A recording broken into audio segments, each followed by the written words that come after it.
주택시장의 수요와 공급부터 하겠습니다. 주택 수요, 일정 시점의 주택, 원하는 가구, 개인의 욕구, 자금 지불 능력에 따라 주택 재고 또는 주거 서비스를 구매하려는 욕구가 주택 수요가 되겠습니다.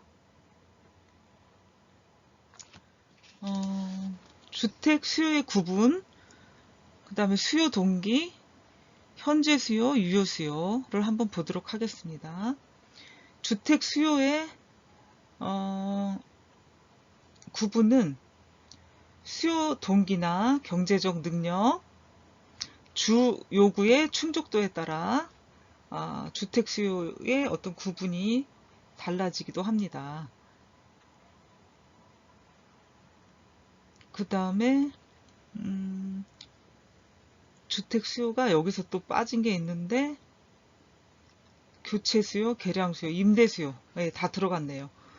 예, 경제적 능력이 있고 구매 이사가 있어야지 주택 시장에 참여를 할 수가 있고요.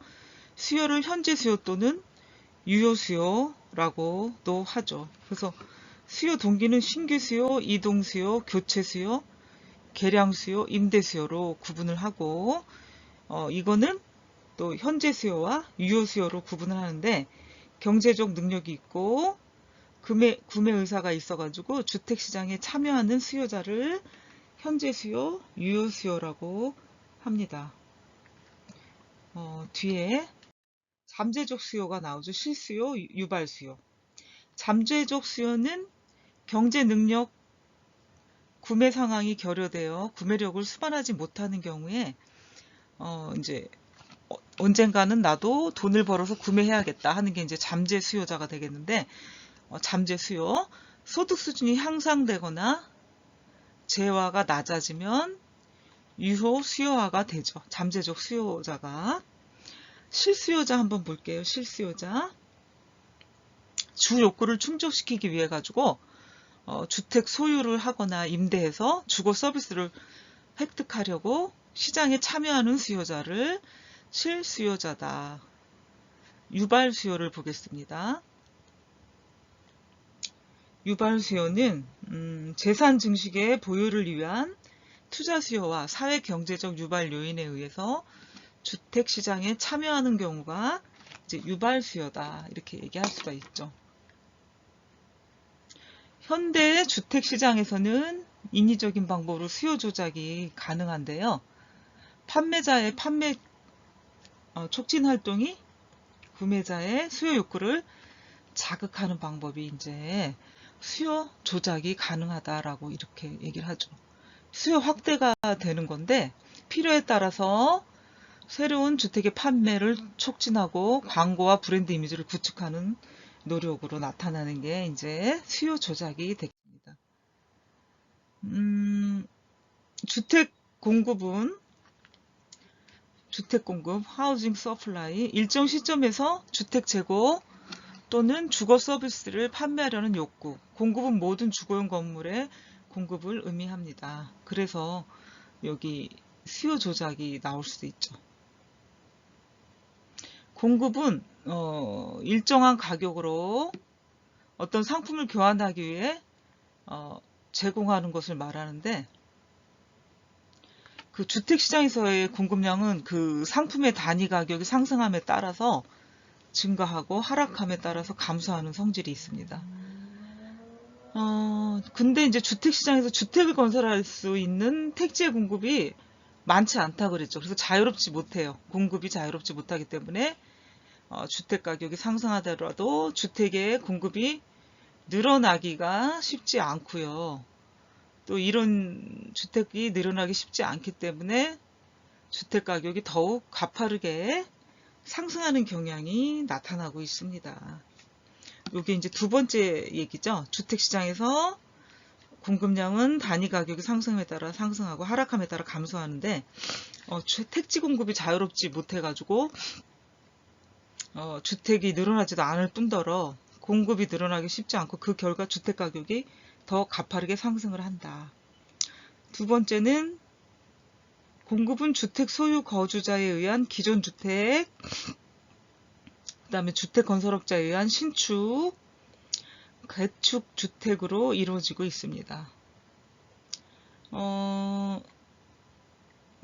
전매되는 주택은 주택 공급에서 많이 논의되지는 않지만 소유 거주자의 주거 행동에 따라 이제 결정이 되고요.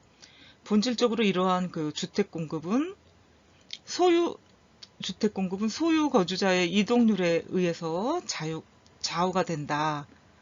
또한 가구들은 정상적인 가족 생활주기의 변화, 직업의 변동에 따라 이동을 하기도 하고요. 소득 수준의 변화에 따라 주거 이동을 합니다. 주택시장의 양상을 얘기하고 있습니다. 다음은 보도록 하면 매도를 통한 주택 수요의 결정 요인, 이것이 이제 인구 통계학적 요인이 있고요. 소득, 가구, 주택의 가격, 신용대출의 가능성, 자산. 매도를 통한 주택 수요 결정 요인이 5가지가 있는데, 인구 통계학적 요인은 가구 형성 비율, 핵가족화 비율이 인구 증가보다 높은 경우 실제 인구 증가보다 가구 수 증가가 수요에 더 큰 영향을 준다. 소득, 가구 소득이 증가하면 주택 수요가 증가한다. 소득이 높아질수록 우리들은 더 나은 집, 더 새 집, 더 욕구 충족이 되는 집으로 이제 이주를 하게 되죠. 이사를 하거나. 그래서 소득이 높게 되면 새로운 주택으로 이사를 하게 되죠.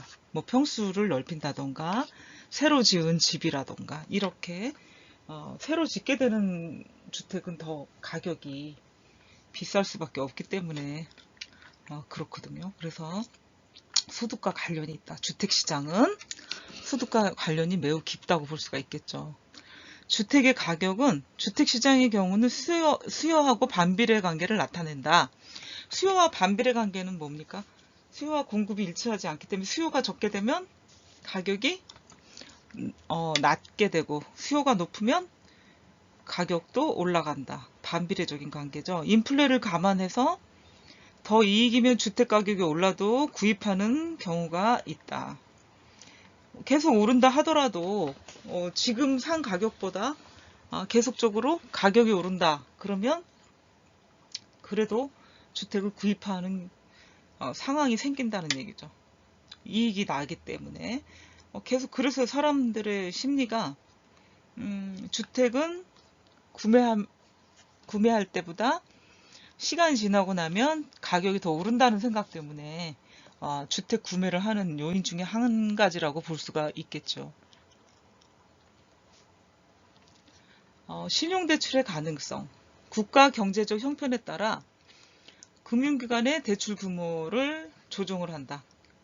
뭐 항상 그러는 건 아니지만 뭐 개인적인 신용등급이 낮다던가 아니면 이런 재난적인 어떤 이런 우리가 불가항력적인 사태가 생겼을 때도 또 조정을 하게 되죠. 그래서 국가에서 조절을 하면서 금융기관에서 대출을 받게 조절을 하죠. 그 다음에 자산은 주택의 소유를 통해서 가구들은 부의 축척을 원하고 있죠.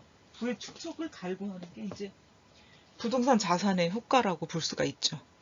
일반적으로 부의 형태를 표출한다. 이렇게 볼 수가 있겠습니다.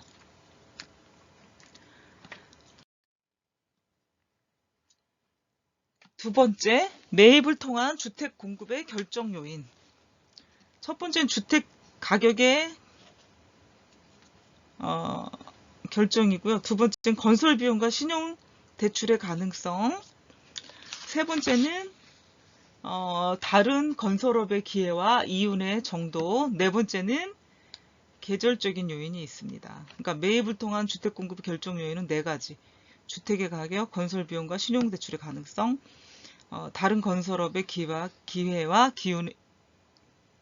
이윤의 정도, 이윤이라고 봐야 되겠죠. 계절적인 요인. 그럼 주택 가격은 건축비는 크게 변화하지 않으면서 주택 가격이 상승하면 건설업자의 경우에는 더욱 이윤이 보장이 되고요. 주택이 특정 개인을 위해서 건설될 때는 주택 가격이 건설업자의 계약으로 결정이 됩니다. 그래서 주택의 가격은 이렇게 변화가 있다 하는 걸 여러분들이 알 수가 있겠고요. 두 번째, 건설 비용과 신용 대출의 가능성. 주택 건설 비용은 토지 비용, 건설 이전 비용, 건설 비용, 금융 비용 등이 있고요. 건설 이전 비용은 주택을 짓기 이전에 설계나 건축 허가를 받기 위한 전문가 비용이 되겠고요. 건설 비용은 노인 플러스 건축 자재 비용. 금융 비용은 건설에 드는 비용의 일부를 대부받아 충당할 때 드는 비용이다. 뭐 이자나 인지세나 뭐 이런 것들을 말할 수 있는 거죠. 세 번째, 다른 건설업의 기회와 이윤의 정도.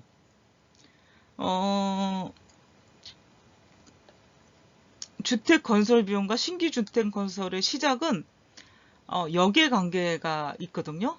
그래서 건설 비용은 상승하는데 주택 가격이 일정하다면 주택 건설업자들의 이윤은 감소를 해요.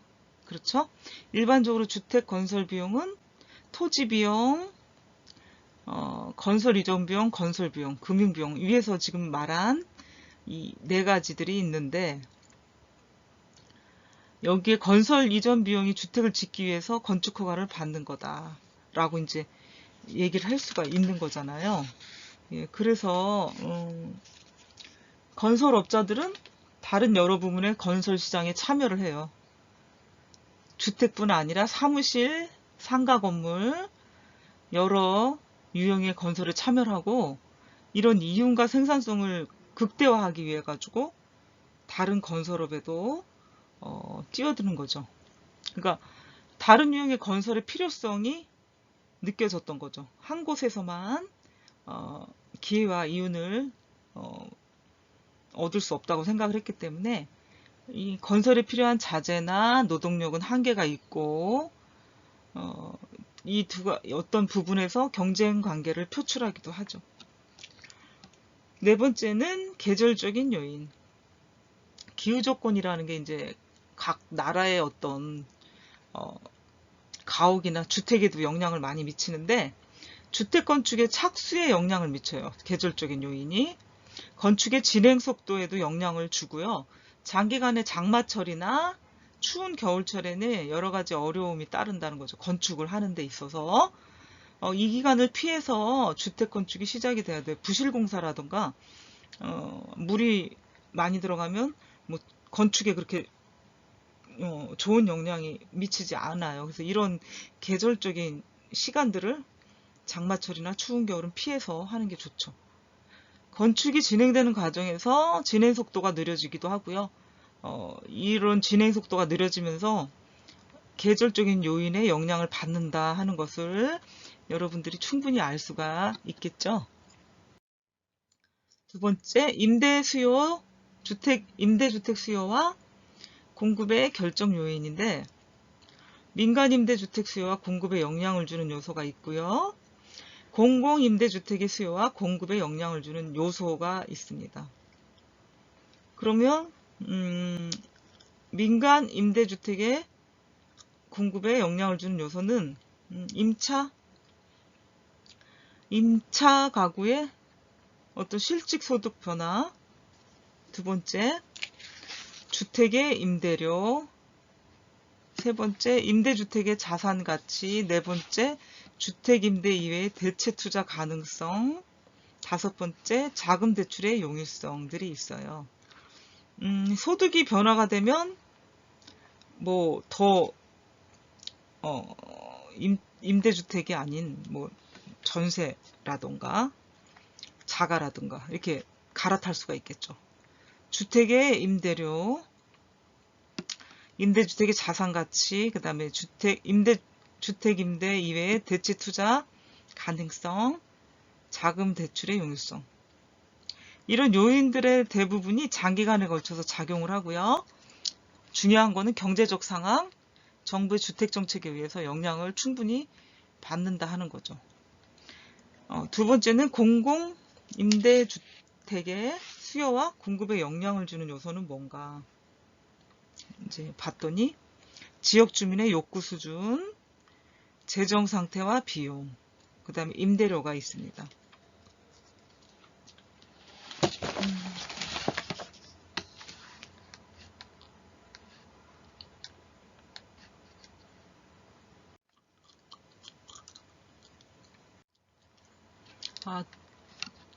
다음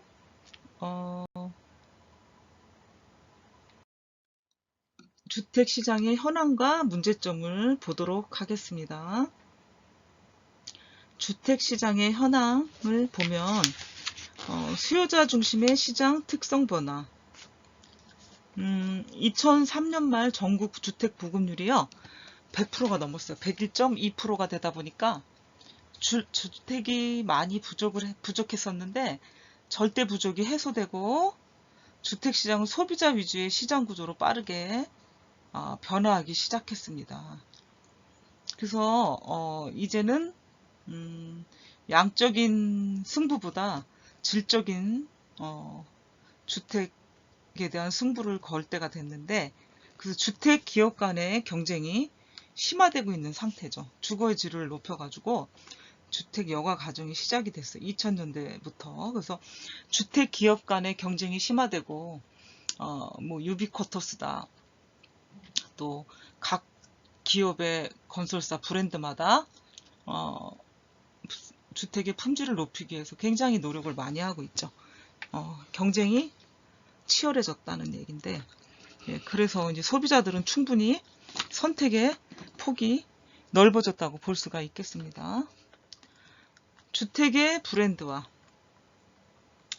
주택시장이 소비자 중심 양상을 보이자 주택 품질 향상 노력과 주택의 차별화를 위한 브랜드를 도입을 하기 시작을 했습니다. 세 번째는 주택 수요의 계층화가 다양화됐다. 이렇게 볼 수가 있겠죠. 맞벌이 부부, 독신 가구, 작업 환경의 변화 등에 따라 특히나 노인주택이 주택시장의 새로운 사업으로 대두되고 있습니다. 수요 계층의 다양화. 왜 이렇게 변했냐면은 최근에 이제 고령화 사회가 되잖아요. 근데 이게 굉장히 우리나라에도 가속화가 돼요. 맞벌이 부부 1, 2인 가구도 많고요. 또 사회 여건 변화가 생기면서 이런 사회 변화에 대응하는 추세가 되기 때문에 이럴 때는 이제 주거 서비스가 따라온다. 공동주택 개발을 이제 추진하게 됐던 거죠. 그래서 도시 공공주택 시장에서 수요자의 어떤 욕구가 세분화되면서 이런 것들을 반영하기 시작을 했는데, 편리함과 쾌적함, 접근성 등을 이제 고려한 주택이 더욱 필요해지기 시작했던 거죠. 특히 2000년대 들어서면서부터요, 우리나라 인구 구성의 변화 추이가 가장 이제 두드러지게 변하고 있는데, 고령화가 급속하게 진행된다는 거.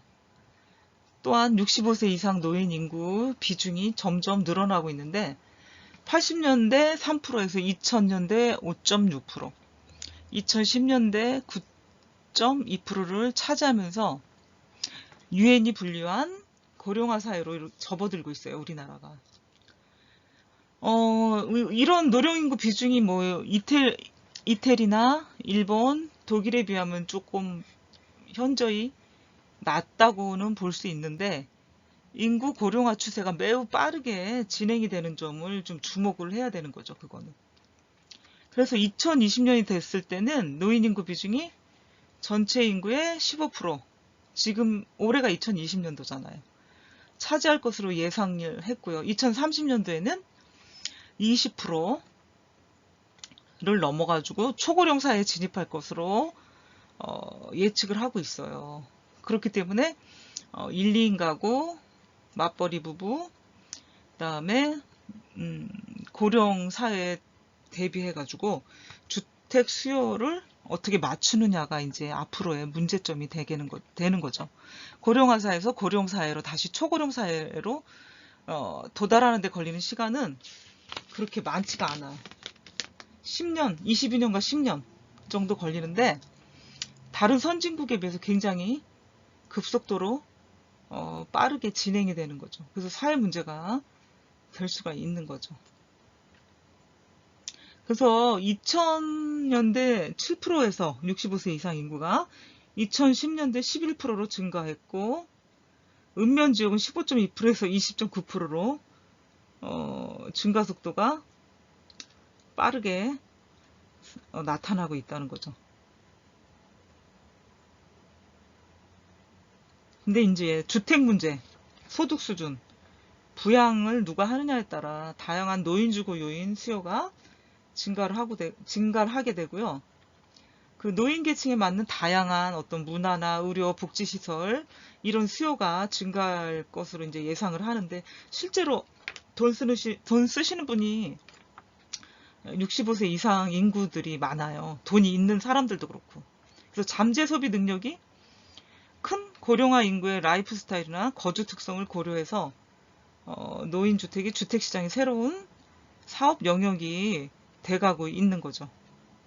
또한 1, 2인 가구도 증가하고 있기 때문에 다른 주택 수요 계층을 형성하고 도심지 내의 다양한 도시형 생활주택 등 뭐 다른 주택도 공급이 시도가 되고 있어요. 특히나 그 도시형 생활주택은 노후화된 어떤 작은 필지들이 있는데 이거를 다 합쳐서 개발을 해가지고 주거 환경 개선하고요. 경제적 가치를 향상시킬 수 있어가지고 매우 유행하는 추세다. 주거 이용으로 꾸준한 증가를 보이고 있는 추세이다라고 볼 수가 있겠습니다.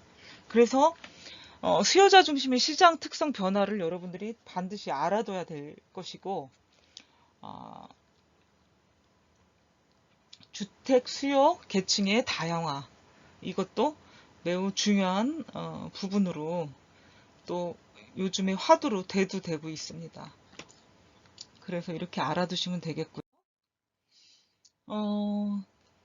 농어촌 지역의 고령화 실태를 한번 보겠습니다.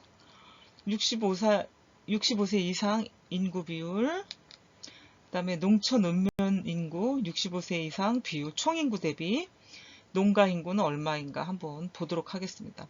총 인구는 2000년도에 65세 이상 비율이 4,773만 3천명.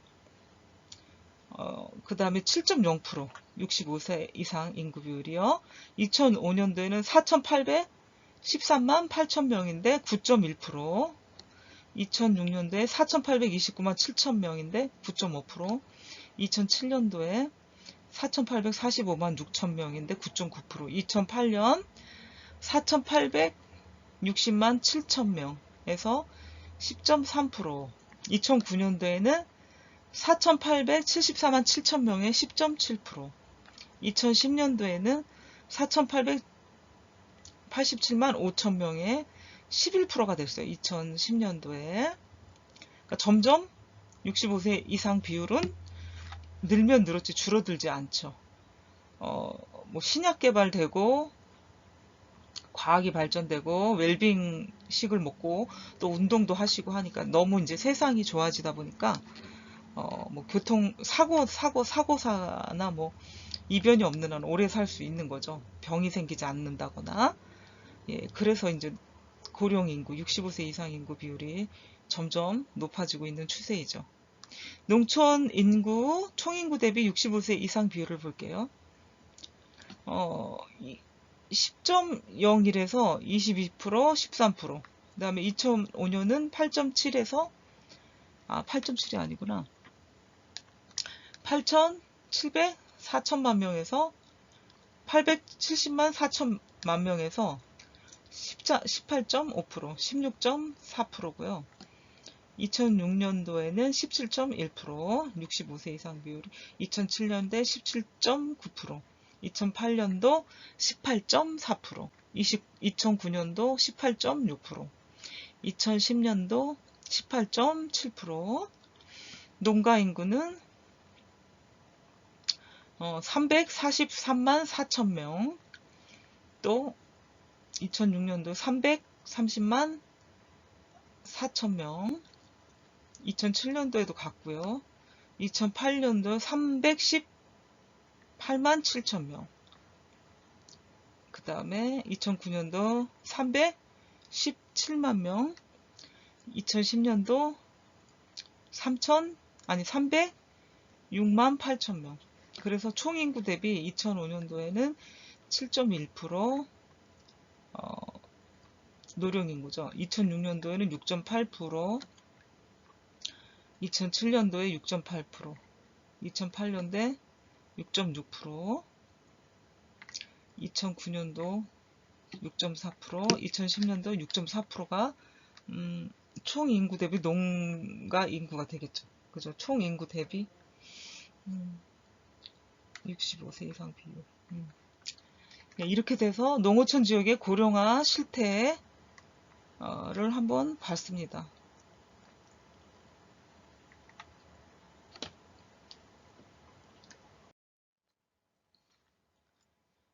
이번 주택시장의 문제점을 보겠어요. 주택시장의 문제점, 불안정성과 정부의 간섭, 그 다음에 차별, 주택시장에 있어서 차별적이다. 네 번째는 정보의 부족이다. 정보의 부족이다 라고 볼 수가 있겠습니다. 그럼 불안정성은 뭐냐? 지역에 따라 주택 매매 가격이 달라지기도 하고요. 그 다음에 서로 인접한 지역에 영향을 또 미치면서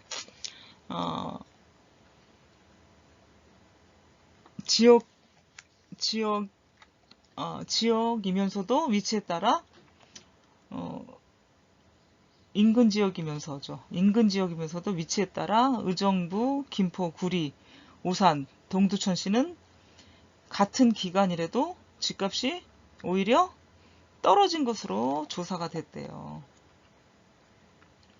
그리고 자유경제 체제 속에서 정부의 간섭, 자주 바뀌는 부동산 조세 정책, 금융 정책, 수요와 공급의 불균형 등으로 인해서 완전 경쟁이 이루어지지 못하고 있는 불완전한 상태이다. 불완전한 시장이다. 라고 볼 수가 있겠습니다. 또 정부의 간섭이 있죠. 주택시장의 수요 또는 공급을 조세나 금융 정책이나 또는 법규 등으로 조정을 하고 통제를 하는 게 정부의 간섭이 되겠죠. 이런 것이 이제 정책으로 나오게 되는 것이죠. 주택 매매 가격이 1989년에 주택 200만원 공급 정책과 더불어서 신도시 건설 역량으로 90년부터 하락하기 시작을 했어요. 91년 5월에 안정 국면을 유지했는데 2000년도 이후 급격한 주택의 상승 곡선을 그리고 있다는 거는 계속 집값이 오르고 있다는 얘기죠. 그리고 2003년 5월 주택종합계획으로 주택법이 개정이 되고요. 재건축 기준 강화, 종합부동산세 확립, 분양가 규제를 하고요. 2008년 이후에는 종합부동산세를 폐지, 소형평형 의무화, 철폐, 토지거래 허가, 지역 해제, 많은 규제를 완화를 했어요. 그리고 실제 전매 제한, 양도소득세 완화, 종합부동산세 개편, 주택시장 활성화를 위해서 다양한 대책이 마련되고 시행이 됐는데, 이제 금융실명제도 시행이 되고 부동산 실명제가 이제 실시되고 있음으로 인해서 전반적으로 사회 전반에 주택시장에서 투자 성격의 수요가 급감을 하고 실수요자 중심의 수요자가 형성이 되기 시작을 했죠. 투자 수요의 감소가 전체 주택 수요의 감소를 가져와가지고 주택 가격을 안정시켰다라고 볼 수가 있겠습니다. 그래서 주택 가격이 안정되니까 주택 투자에 대한 어떤 자본 이득이 사라지고요. 투자했을 때 남는 돈을 자본 이득이라고, 캐피탈 게인이라고 얘기를 하는데, 이런 것이 사라지고 이자율이 하락하면서 전세 가격은 오르는 현상이 나타나기도 했습니다. 그래서 정부는 주택시장 경기에 따라 가지고 흐름을 조정을 하는데, 경기가 호황일 때는 인플레이션이 심해지고요. 정부는 주택 건설을 억제해가지고 경기 가열을 방지하려고 노력을 하고 있었습니다. 주택시장이 차별적인데 특정 집단에 대한 차별, 인종 간 소득이나 주택 가격에 따른 차별 등이 있고, 가구의 특성에 따른 어떤 차별적인 게 있죠. 근데 우리나라에서는 이런 뭐 특정 집단이나 인종 간의 차별은 어떻게 뚜렷하게 나타나는 게 없고요.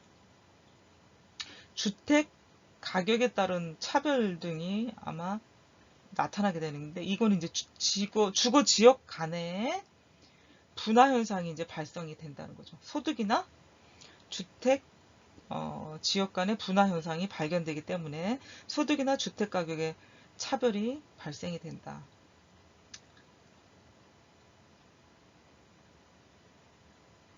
그다음에 가구 특성은 그 임대주택을 구하는데 어려움을 겪기도 하고요.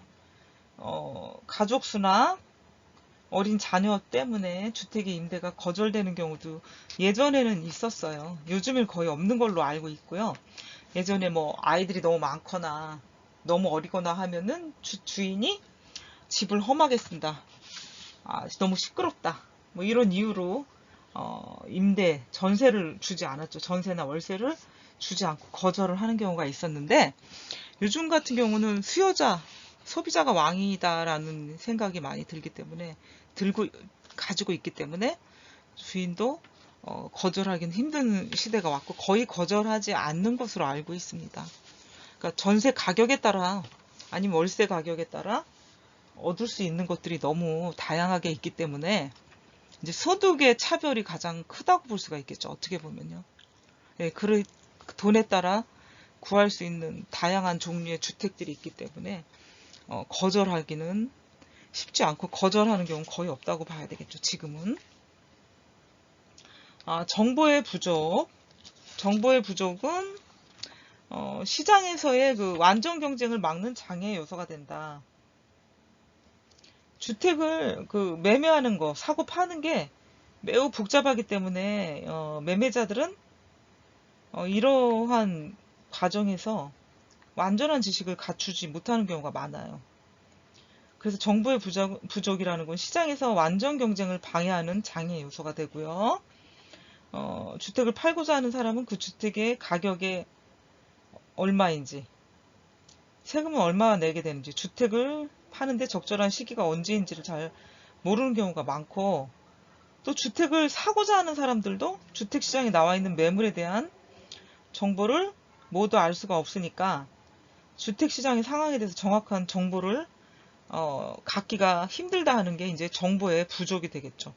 아무리 인터넷이 발달이 돼도 지역 하위 시장에 대해서는 정확한 정보를 모르기 때문에 그 지역의 부동산이나 사람들에게 직접 물어보고 다녀야 되는 불편함이 있는 거죠. 그것까지는 정확하게 나와 있지 않기 때문에 직접 발품을 팔아가지고 다닌다던가 계속 오랜 시간 동안 알아봐야 하는 좀 시간적인 낭비와 투자를 해야 되는 거, 시간적인 투자. 이런 불편함들이 있는 거죠. 그렇다고 해서 그 정보가 100% 맞다고 할 수도 없는 것이고, 참고로 우리가 여러 가지 정보를 얻을 수가 있게 되는 것이죠. 예, 그래서 주택시장 11장은 여기까지 수업을 하도록 하겠습니다. 여러분 수고하셨습니다.